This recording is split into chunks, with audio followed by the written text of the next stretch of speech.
Welcome, everybody, to WagerTalk Today. I'm Lawrence Presman. You are watching the best daily sports betting show on the planet, and we've got Steve Merril, Andy Lang, and Carmine Bianco with us. Steve will be talking Orioles at Blue Jays, Padres at Angels.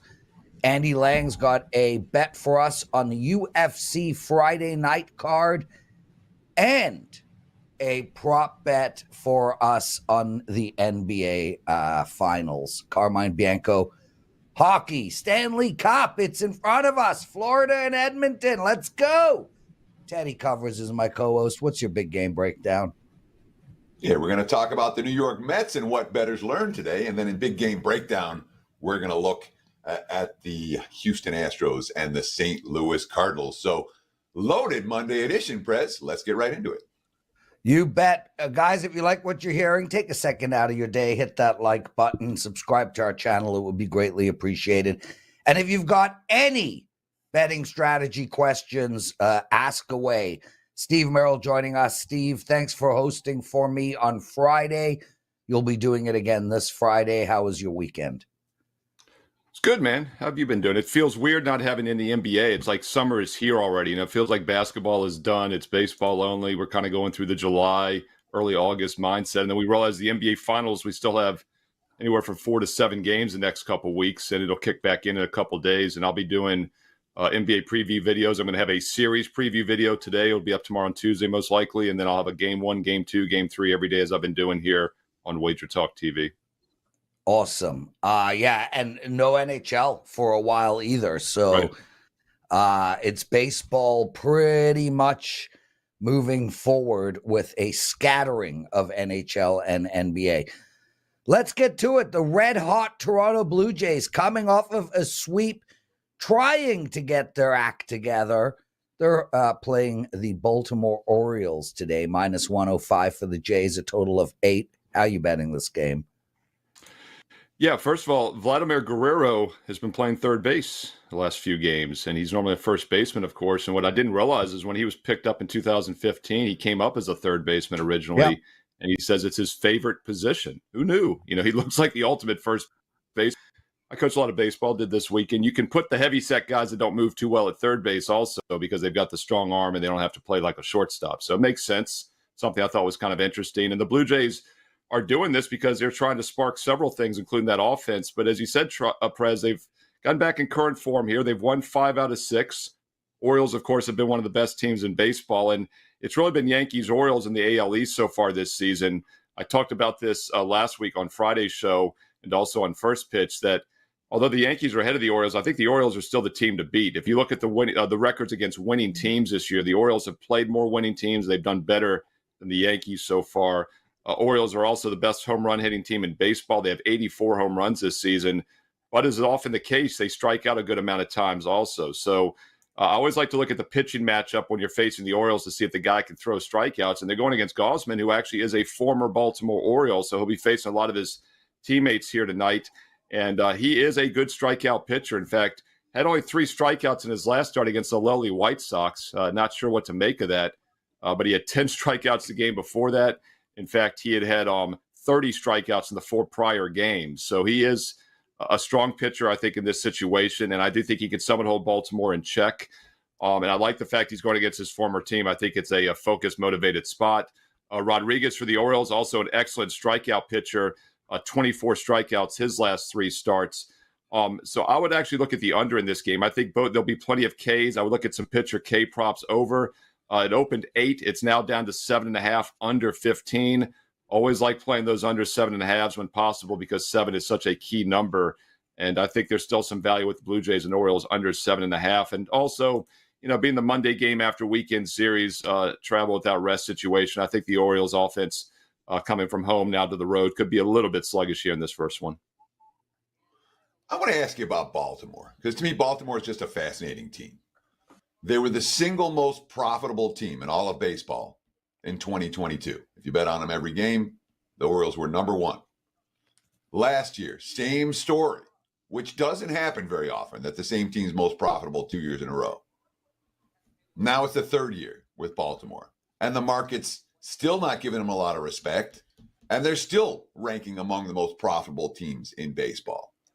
What are the markets missing with Baltimore? And are they still an undervalued commodity now at this stage of the campaign after 2+ years of overachieving betting market expectations? Yeah, what's interesting about Baltimore, Teddy, it's such a great point to bring up, is you don't see teams do that back-to-back years much, but keep in mind, as you know, the viewers might not, that in 2021, Baltimore was as bad as anybody. They were minus 27 units. The 2020 season, of course, was a little bit of a strange, shortened season because of COVID. They were actually up 5.5 units. So we'll say the last full season behind that was 2019. The Orioles were at atrocious minus 19 units. So the two previous full seasons, they were down about 44 units, two of the worst in baseball in 19 and 21. So as with the financial markets, when things kind of bottom, we talk about not trying to catch those falling knives. You have to see a bottoming process. Our producer, Dan, who also hosts the baseball show, Dan the Man Alexander, his new favorite term that I coined Friday is the bottoming process. For some reason, he loves that. But it is what we've seen with the Orioles here. 19 and 21, they were the worst money burners in baseball.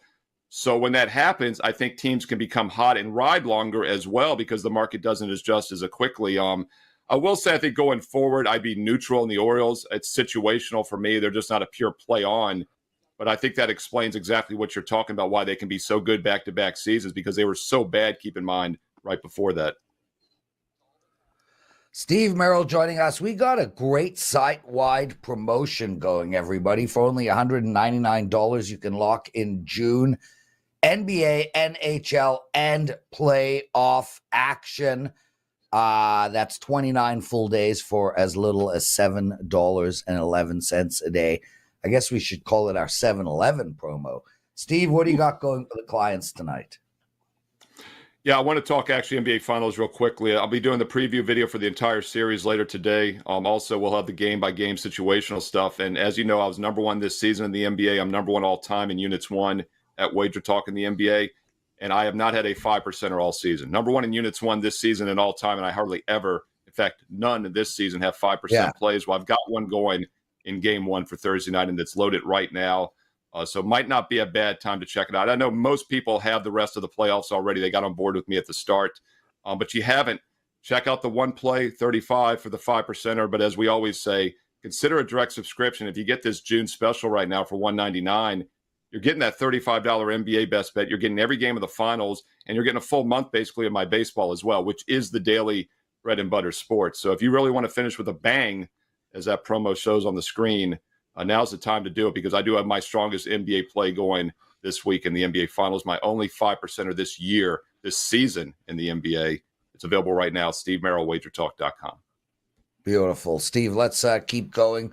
Padres at Angels. How are we betting this game? Yeah, Prez, I wanted to talk about this game for a couple reasons. I touched on it Friday with Dan on the baseball show. And once again, baseball show will be on at 2 Eastern today. It's Monday through Friday live. We take the questions from YouTube Shorts, anybody who's day drinking early on Instagram, and also on YouTube here on WagerTalk TV. And I mentioned this Friday, and I used the Padres on the show Friday. And it was a couple things there against Kansas City. First of all, Kansas City, 21-8 at home at the time, and they were a home dog. The public was all over them. And one thing I pointed out in that play on San Diego Friday on the baseball show, which, by the way, did cash, they won that game 11-8, is that the Padres are maybe a little bit better than we realize when you look at the straight-up win-loss record. They're now 32-30 on the season after taking 2 out of 3 in Kansas City. But what jumps out to me is how much better they've been on the road this year. They're now 19-11 on the road versus just 13-19 at home. The offensive numbers are tremendously better. 5.5 runs a game. They're now batting .294. It was in the 280s before the weekend. They're now up to .294 in their 30 road games this season, which is fantastic. And they're much, much weaker at home. They're like in the .230 range, I think, at home batting average. They're about a run less per game. Now, San Diego's it's a pitcher-friendly park, so we get that. But my point is, I'd like to look at road numbers because it encompasses all different types of ballparks, different settings, and I think it's a more true indicator of a team's offensive performance and potential. So I'm bullish on the Padres. I think they are a play-on team here over the next several months. And I have no problem fading the Angels, who, oh, by the way, have the worst home record in baseball at 7-21. Even a couple weeks ago, every team in Major League Baseball had at least 10 wins or more, I believe, at home. The Angels have just 7 on the season still.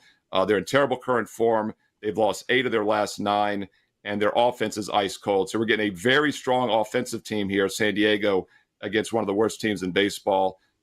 Padres or pass for me. I like to lay the road favorites also. It's one of the reasons I liked them Friday at KC is because I think in game one, I always look to play road favorites because they don't overlook weaker opponents. They look to get the trip started off right, and we get them at a discount on top of that. So I like the Padres in this game tonight on Monday. So Tyler Anderson has been an unheralded success story, and his strikeout numbers aren't big. He's not a pitcher who's attracting a ton of attention based on his advanced metric stats, and yet the results have been dynamite. His last 3 outings, 20 innings of work, 3 runs allowed against the Yankees, the Astros, and the Rangers, 3 teams that in theory can hit. And oh, by the way, the Angels have been winning for him. 3 wins in his last 4 trips to the Hill. Does any of that concern you, especially with the Padres being bet up this morning? That was minus 130. Heck, you could have found a minus 118 last night. Now I'm seeing as high as minus 148 on the WagerTalk free live odds screen. So the money's already flowed for the Padres. Are you concerned at all about Anderson's success? Yeah, I mean, that's the one bright spot for the Angels. As I mentioned, this is a team that's 7-21 at home this year. They're not hitting well. Their bullpen's not good, so he's going to have to go deep in this game. So I don't disagree with your analysis there on Anderson. In fact, if you want to hedge this a little bit, you could look at the under 8.5 of the game, I guess, if you're worried about him pitching well. But once again, I think that Padre offense, 294 batting average on the road, is very underrated. I think the best way to hedge this, if you go with the Padres and you're worried about Anderson pitching well, is just play some of his props, probably like out props, just innings props in general, because I just think he's going to have to go deep into this game because once that bullpen gets on the field, this is an LA bullpen that has a 6.0 ERA at home this season, and the 1.5 whip is awful also. So, you're right. Anderson's been the lone bright spot for this pitching staff. And in his last 6 starts, he has gone into the middle of the 6th inning or longer, and he only had 5 innings last time out against the Yankees, but he had 15, 8, and 7 the 2 starts before that. So Anderson, recorded outs or innings pitched, however you want to play it, I'd look for him to go into the 6th, maybe even the 7th inning in this game. Steve Merril, outstanding stuff. Thanks for joining us, my friend. We'll see you on Friday, co-hosting with Teddy Covers. Steve Merril, everybody. Teddy, let's get straight to it. What did bettors learn this past weekend? So I'm going to talk about the New York Mets here for a minute. And, I was a Mets fan. That was really the team that I loved growing up. The lovable loser in the late 70s and the early 80s.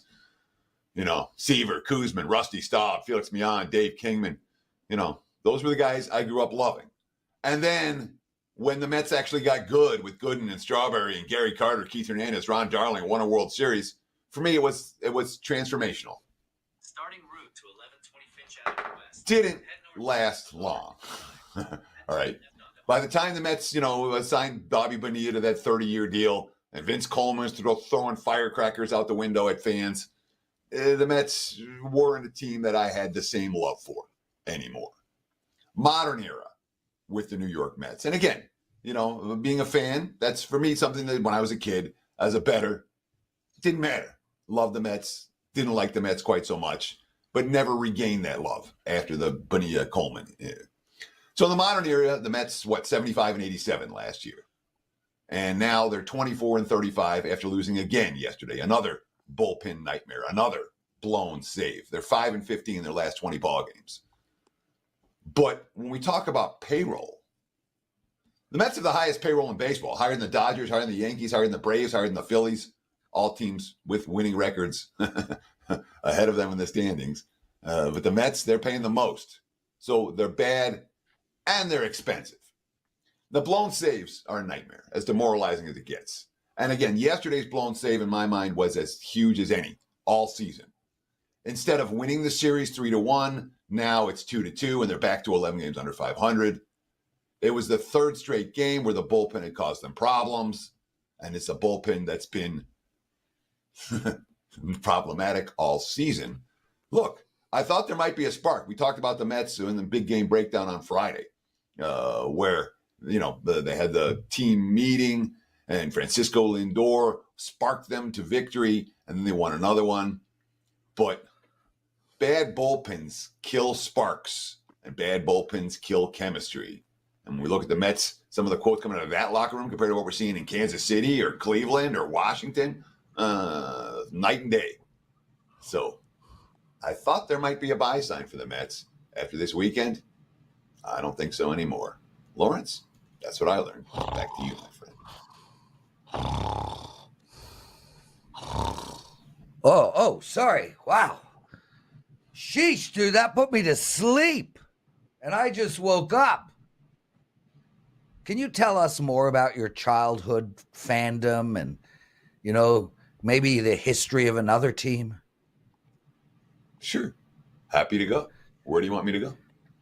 Oh, Let me talk about the bugger Jets. off, The Jets are Teddy. even worse. How was your weekend, bro? Did you win? So I got my ass absolutely kicked on Saturday. Absolutely kicked. Didn't get anything right. I think I lost my plays by a combined margin of 100 and nothing.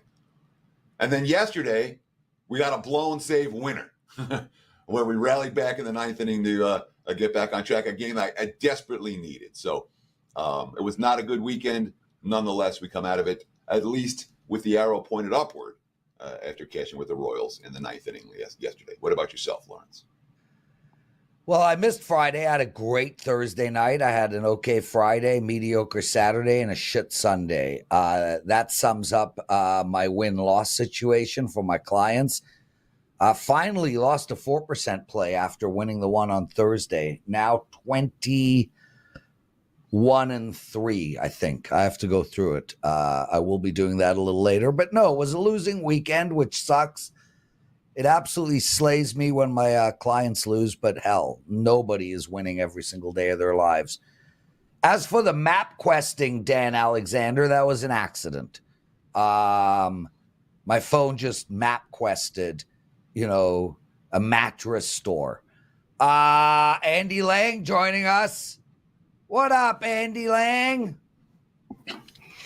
How's it going? Looking forward to starting a route to some profits today. See if we can navigate our way into some winners here. So looking forward to a nice Monday here. Excellent stuff. How's that road to $1 million video plan going? It's going fine. We had a good weekend. Thursday was terrible, but Friday, Saturday, and Sunday was all pretty good. So clients are happy. Bankrolls are pretty happy after the weekend. So not much to complain about. So we'll be doing props and parlays today, starting again tomorrow, and we'll be on Tuesday, Wednesday, Thursday, and Friday. Get you ready for props and different parlay pieces. Turn in some profits this week. It was funny you were saying, well, it's all baseball. And I got so many other sports. This is like the perfect time of year for me. We got a big golf tournament. We got UFC. Prez, CFL starts this week. Look at Formula One race this week up in Canadian Grand Prix. This is a fantastic week for me and clients. So this is right in my wheelhouse this time of year. And Andrew McGinnis will be joining us Wednesday to do a CFL preview. Andy, let's get straight into it. Daniel Marcos versus John Castanado. It's a UFC fight. It goes this Friday night. How do you suggest we bet it? So Daniel Marcos is actually 15-0, and he's one of these guys where he's gonna lose at some point. He's not that great. Like, he's not elite. He's probably not gonna win a championship. And I'm just waiting to try and find when he's going to lose, and this just isn't it. John Castaneda is not that great. The big difference is Daniel Marcos has a lot more power and does more damage, and John Castaneda is a little bit more of a points fighter. And as we're seeing in UFC, it is all about the damage now. The judges don't really care about takedowns and ground control anymore. They want to see big, heavy shots. They want to see a lot of damage, and that's what Daniel Marcos does. He is not a high-volume fighter, but he doesn't have to be because he's very efficient with his strikes. His kicks do a lot of damage. His strikes do even more. And when he fights these guys and it goes to decision, the other guy is just beat up. They're wearing damage all over their face. And John Castaneda, he's won, 4 out of 5 fights. This competition hasn't been that good, and he just doesn't do a lot of damage. Even in the last 2 fights ago, he was fighting this guy who hasn't won a UFC fight yet. Went to decision. He won, but the other guy had a point taken away because of a headbutt. John Castaneda is just not a step up in competition for Daniel Marcos. Daniel Marcos has been beating guys better than Castaneda, in my opinion. And you're getting an insane value on this one. It's close to even money, and I don't quite understand it. Daniel Marcos is the play here. if he wins and he gets a big step up in competition, I'm looking very forward to fading him. But in this one, to me, it's Daniel Marcos all day. Yeah, I mean, I need to talk about this number with you because obviously we've seen the money flowing in the other direction. This opened as high as Marcos minus 148. I'm seeing in the global markets, and now minus 115, minus 110 for Castaneda. So it's been a significant move towards the other guy. Tell me why, and if that worries you at all. Yeah, it does worry me. Whenever the markets move in the opposite direction, you've got some other guys that have a different opinion of you, and I'm still trying to figure this out. Maybe it's because Castaneda's won 4 out of 5, but man, the eye test just doesn't make any sense to this one. So I'm gonna have to just ignore the line move and just trust my own read on this one. I mean, yeah, it's nice Castaneda's won 4 out of 5, but Daniel Marcos has won 15 in a row. His last fight, he was winning easily, and we had an accidental groin strike, and the other guy bailed out. So said, nope, can't continue. I'm getting my ass whipped. Can't continue after this one. So he really should be 16-0. So, the line may be going against me, but I'll trust my read and stick with Marcos. I'll trust your read too. Andy Lang, one of the best bettors we have. Love you guys in the chat room. Ace, Eric, Natural thought I was a bit rude. That's okay, Natural. Manishtana is what we say in Hebrew. Why should today be any different? Eric D, Justin P. Love having you guys all here. And a guy named James Bond. I haven't seen your name yet. Which James Bond are you is the question. Teddy, did you have a famous James Bond? Favorite? I'm not a James Bond. I'm not a James Bond fan. But Lawrence, you just put me to sleep, brother. Yeah, of course I did, dude. I'm trying to make up for it. Yeah, we should both have a freaking nap. Andy, what about you? You got a favorite James Bond? Not really. No. Okay. Luca, the self-proclaimed best white guy in basketball. You've got a prop bet for us on him. Let's get into it. Yeah, kind of interesting that Luka and Jokic are maybe the best one too. You got these kind of little overweight European guys. Kind of odd in the NBA, but it is what it is. Let's take a look at a series prop. Over 8.9 rebounds per game versus the Celtics. What I like about this is we kind of look at what's happened with Luka throughout the playoffs, and he definitely was injured. We know that, and he was hobbling around, but he's gotten healthier, and this break is really going to help him. He's going to be as close to 100% as he probably has been all playoffs. We look at that first series against the Clippers. He only averaged 8.9 rebounds per game, but the next two series went way over this total. Oklahoma City, he averaged 10.5 rebounds per game. Minnesota, a really good rebounding performance, averaged 9.6. So Porzingis is probably going to get minutes. I don't know if he gets a full workload though. And the Boston Celtics, they rank as a good rebounding team in the playoffs, but they haven't exactly played some amazing rebounding teams. Like my Pacers cannot rebound very well. So I think they're going to be one of their best rebounders again. He's going to stay in the paint and grab all those boards and try and get out into transition. So I think this number's a little bit too low. Not sure where it came from, but I think he has a nice rebounding series. I mean, what do you think the right number here should be? Because I'm looking at this and going, yeah, for a full set. I mean, because Luka went over in the last series, went over 8.9 only because he had that one game where he had 15 boards. Every other game, I think he was at 10 or less, right? So it's not like Correct. He's been flying over the number. He had the one game where he bricked every shot and then got a bunch of his own rebounds. But that was it. But when I look at Boston and the Luke Cornett's and Al Horfords of the world, not just Porzingis, it feels to me like they might be more capable of keeping Luka off the boards than the teams he's faced so far. So talk to me about that concept, if it bugs you or if it's a non-factor.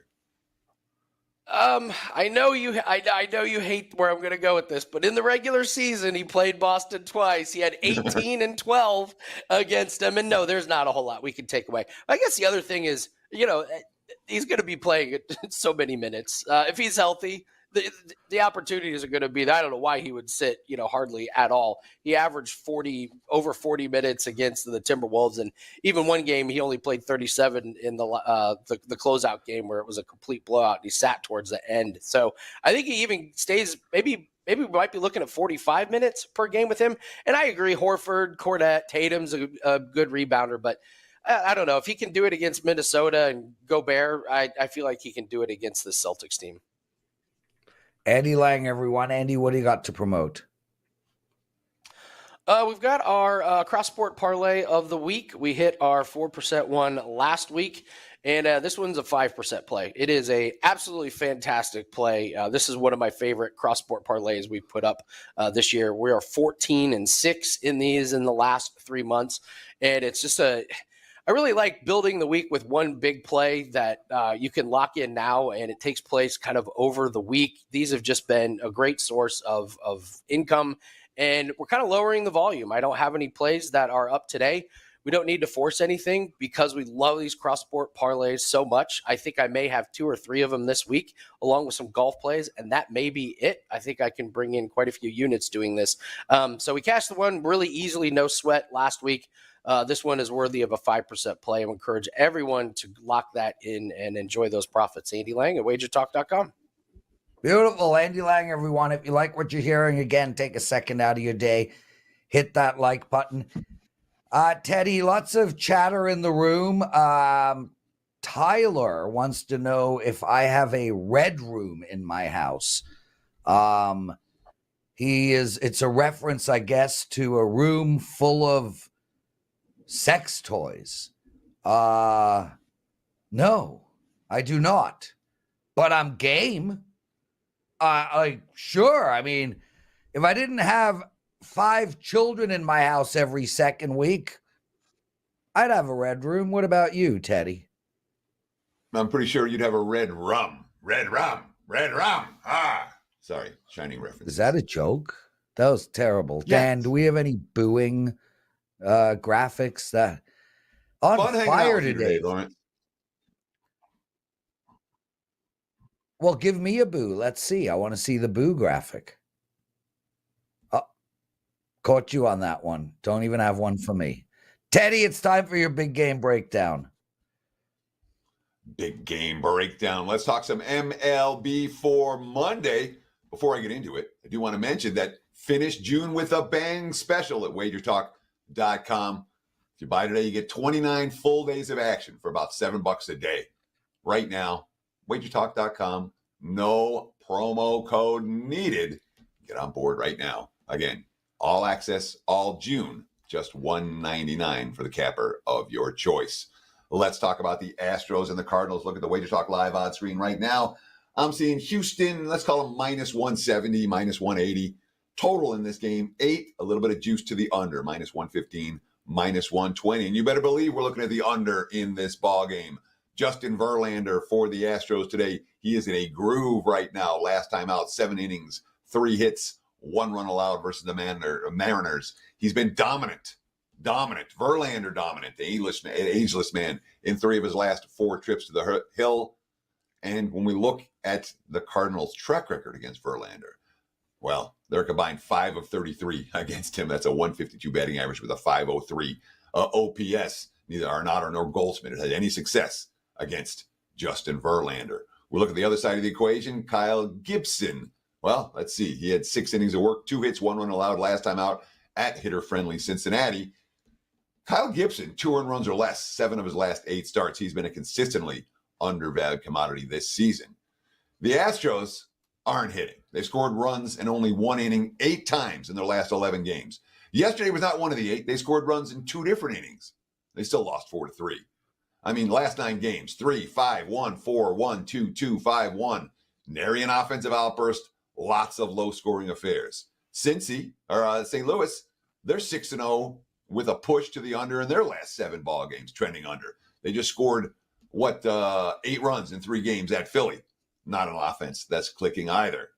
Under full game, under first 5, under any way you want it. Do not expect runs in bunches as the Astros play the Cardinals tonight.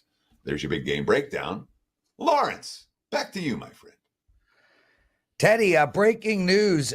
Dan Alexander whispered in my ear that he does have a red room. And he is prepared to tweet out pictures a little later. So everybody, you should make sure to follow Dan Alexander. Dan, what's your Twitter account? At Newbie Talks. There you go, everybody.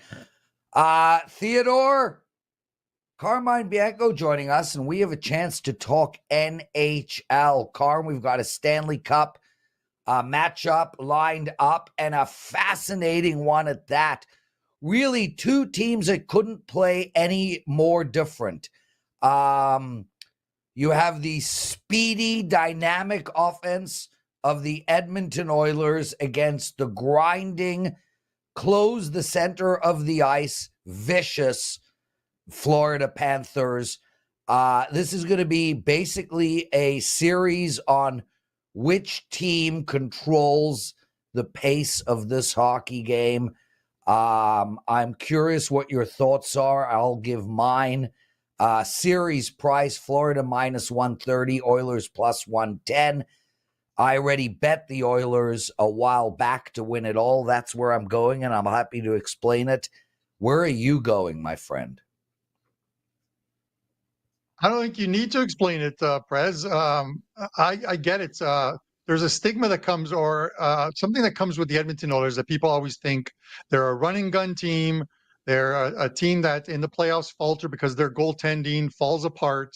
This is a different team under Chris Knobloch. This is a team that during the regular season, after he took over from January 1st to the end of the season, he went 31.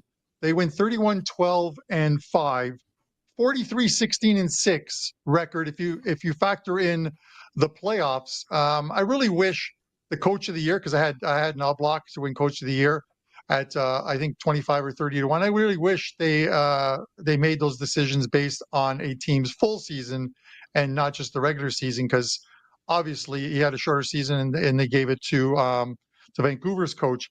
But Prez, you look at this, and Edmonton's a completely different team now. You look at in the three series they've had so far, they limited LA in the opening round to 29 shots on goal. Then the Vancouver Canucks to 21 shots on goal per game, and the Dallas Stars in this series 26 shots on goal per game. It's Skinner's playing extremely well. You look at Stuart Skinner in this series against Dallas, the series that just finished, and we talk about the goaltending being the Edmonton's weak point. Well, 1.91 goals against average for Stuart Skinner with a .923 save percentage. If you go back to the last two games against Vancouver, when they came back from down 3-2, he is 6-2 with a 181 goals against average, .920 save percentage.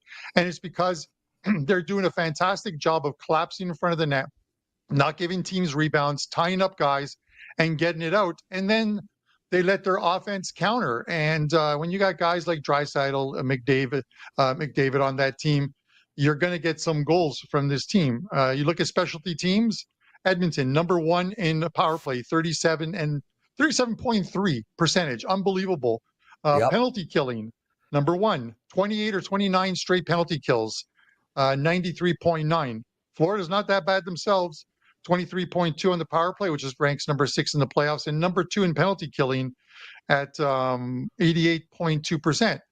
I get it. The Stanley Cup hasn't come north of the border for 30 plus years, but this is as far as series price goes, I'm taking the plus money with the Oilers because I like them in game one. I think they win game one in Florida. I think they have a lot of momentum behind them as well too.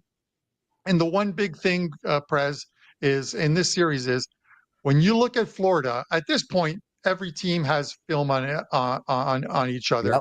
Yep. They know each other. We watch it. We know what is going on. Florida did a great job in their series against the Rangers with Forsling. He absolutely tied up Panarin, took one of their best players completely off the ice by tying him up in the neutral zone. The minute he got the puck on his stick, Forsling was on him. And I don't think you can do that to McDavid. McDavid has so much speed, much more than Panarin does, and generates it through his own end and through the neutral zone that for Forsling to try and stop him they're going to pick up penalties, and then we just revert back to 37.3 on the power play for the Edmonton Oilers.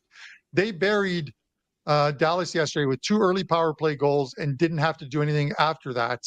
And they did it the game previous as well too. Their power play is coming after a short stint of 5 games without a power play goal, 4 in the last couple of games. I get it. This is a very good Florida team. I've liked them all season long, but this Edmonton is gaining momentum, and you can draw a line through the goaltending part of it, because that's always been the big negative against the Edmonton Oilers.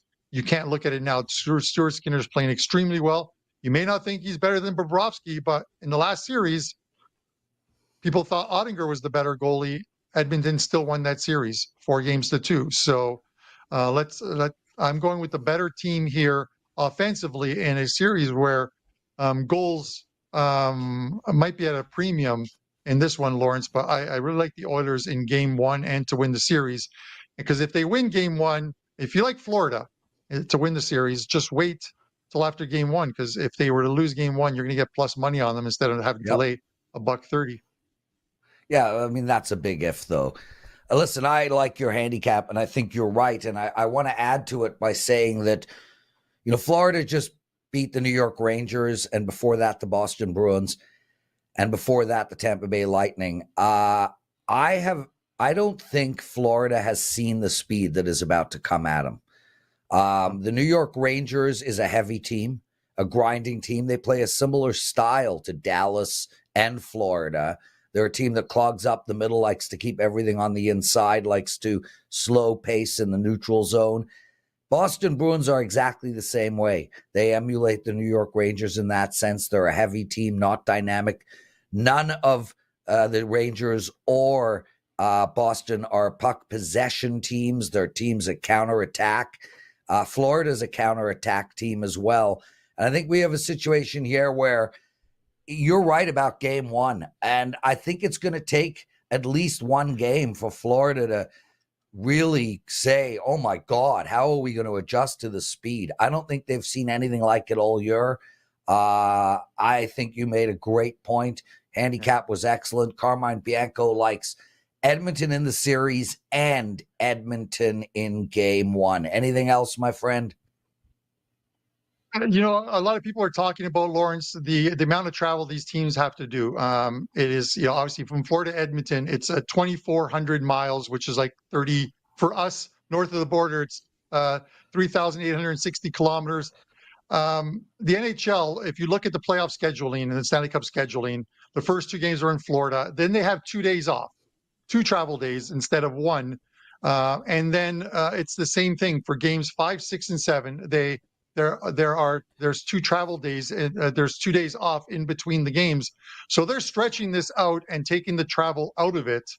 So I'm not really worried about, tired legs from being on a plane for 4 or 5 hours traveling to and from Edmonton and Florida. So take that one out of the equation.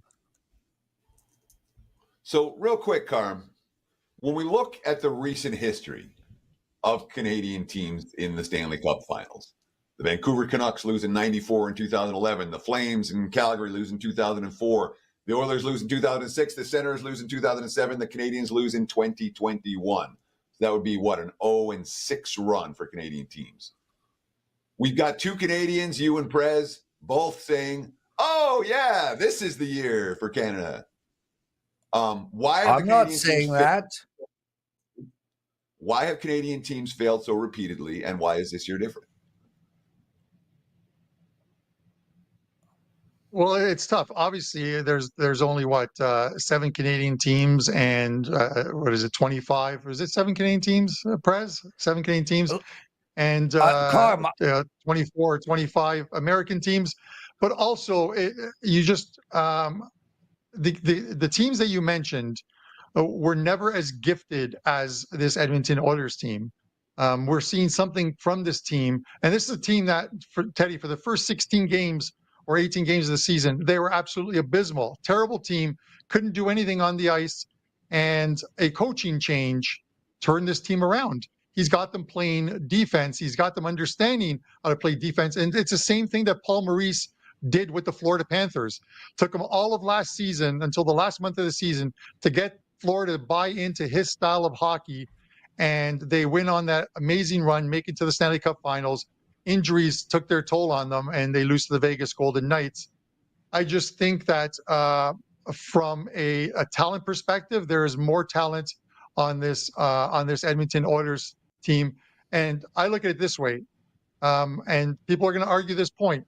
The three best players on the ice belong to the Edmonton Oilers in Connor McDavid, Leon Draisaitl, and Bouchard, their defensemen. They're the three best And players Zach on Hyman? the ice. No, not Hyman. I don't think Wow. Hyman's one of the I don't think he's one of the three best players.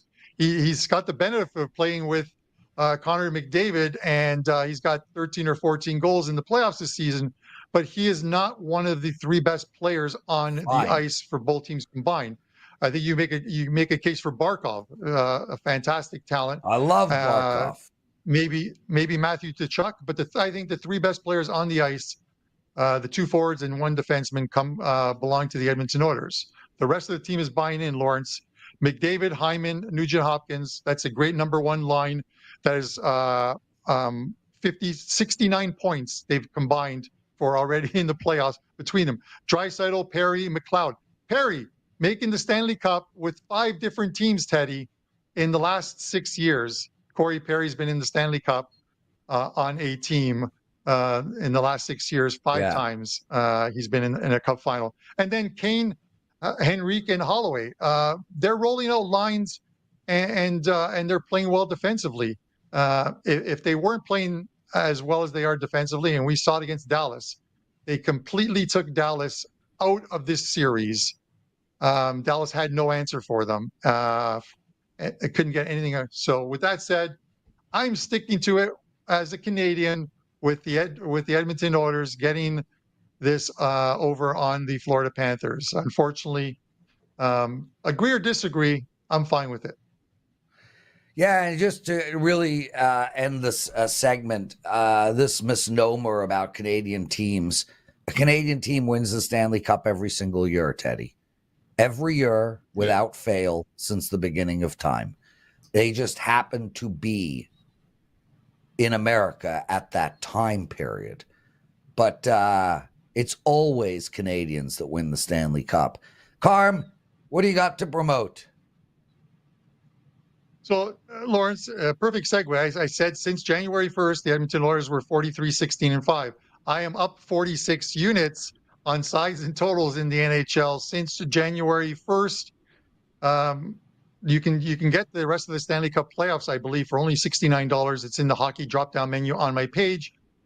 Or take advantage of that June deal. The rest of June, the Stanley Cup will be decided in June. I think the final game is June 24th. I'll be in Vegas for that if it goes 7 games. And of course, the Euros kick off this month in 2 weeks' time. Not this Saturday, but next weekend. And I have a bunch of futures up, and I also have 3 plays already loaded. One of them a 5% play. So I'm looking forward to it. This is going to be a great tournament, along with the Copa America that is in the U.S. for the first time. Jump on board. That package is $129. You get 3 different tournaments that are running over the course of the next 2.5 months. Carmine Bianco, what a show. Great stuff. Lots tomorrow. Join us again, 12 p.m. Eastern. Teddy covers. Take us home. Enjoy the games. Best of luck with your wagers. We'll do it again tomorrow. Same time, same channel. Until then, cheers.